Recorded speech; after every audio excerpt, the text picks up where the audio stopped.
of the car, and let me just say that it looks stunning in its current form.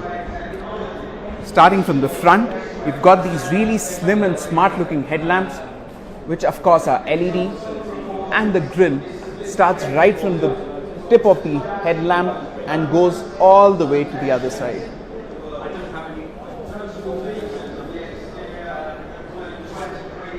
It's got these amazing and huge alloy wheels, which I'm sure are just for the show car, and the actual car would come with smaller wheels, which are definitely more practical for our roads.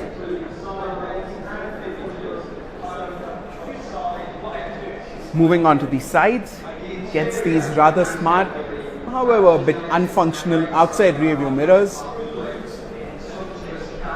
and the grab handles draw inspiration from JLR vehicles like the Velar and others. Of course, Tata wants to show that they want to get into the electric vehicle space with this one, and hence this is called the Evision, and it proudly gets the EV badge here.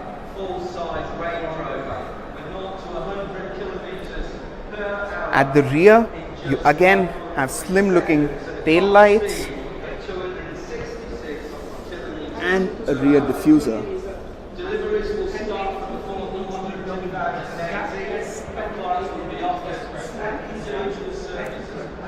I will just try to show you different angles of the car.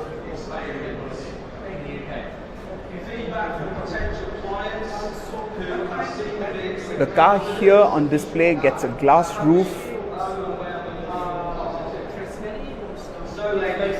You can see it from here.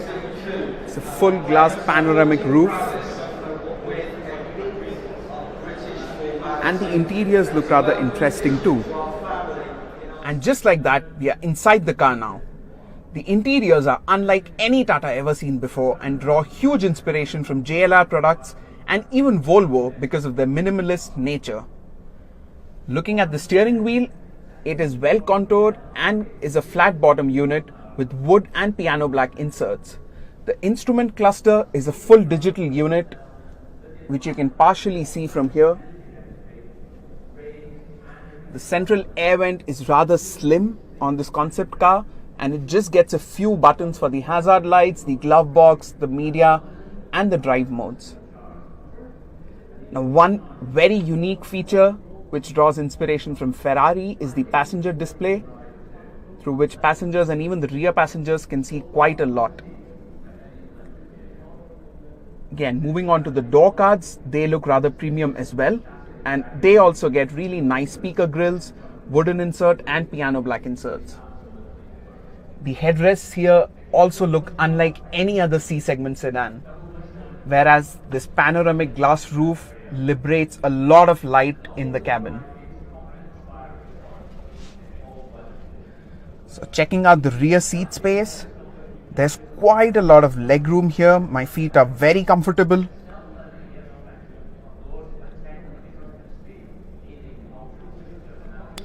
And there's an interesting central armrest as well, which seems to have space for rear seat controls, which may be added at a later stage. Again, a look at the rear door panels, and an interesting bit of detail here in the seatbelt clip.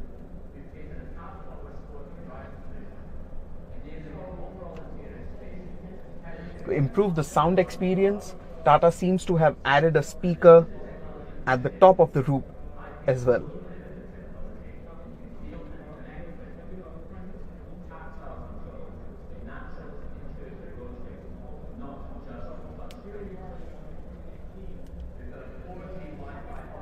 Gets a frameless rear view mirror. Let's move on to the front seats. Alright, having seen the interiors from the rear seat, let's now jump onto the front seat and take a detailed look at the interiors, because there are a lot of interesting elements in here. Right off the bat, there are electrically adjustable seats, and there's a lot more to the seats. They are ventilated as well, as you can see. Now let's jump in and take a detailed look.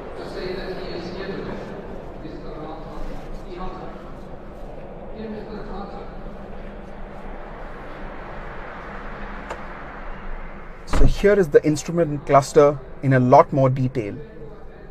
The graphics look rather nice and funky. Has paddle shifters, cruise control buttons around here, and the volume buttons around here. The center console is what is really interesting.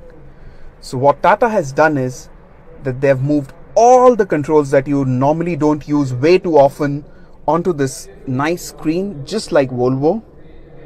So the seats get massage function, the aircon controls are in the screen, and all the media controls are of course on the screen as well. The vents, now the vents are rather interesting too. They're not the conventional vents, and they are based on the Dyson principle, which a lot of you would have studied in physics. The secondary display, you may be curious what all does it do. So it can show you all the information that you don't normally need while driving. So it can show you the navigation details if the passengers want to take a look at it and guide you. It can show you the music information, your social media feed, the weather information, and a lot more information. So it really opens up quite a lot.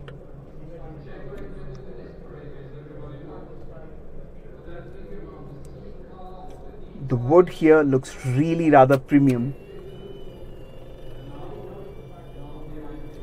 Now the sound system, I've been told, is a really high-end system that has been developed by Tata with the help of some experts.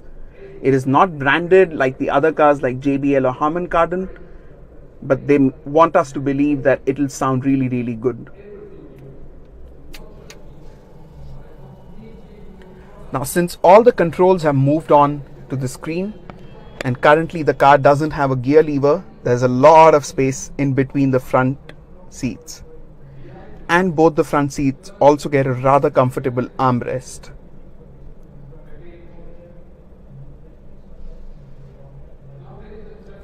So guys, that is all about the interiors. Alright guys, that's it for this video. It was a quick first look at the Tata Motors Evision. If you like this video, press that thumbs up button and subscribe to Motorbeam for more such videos coming from the Geneva Motor Show pretty soon.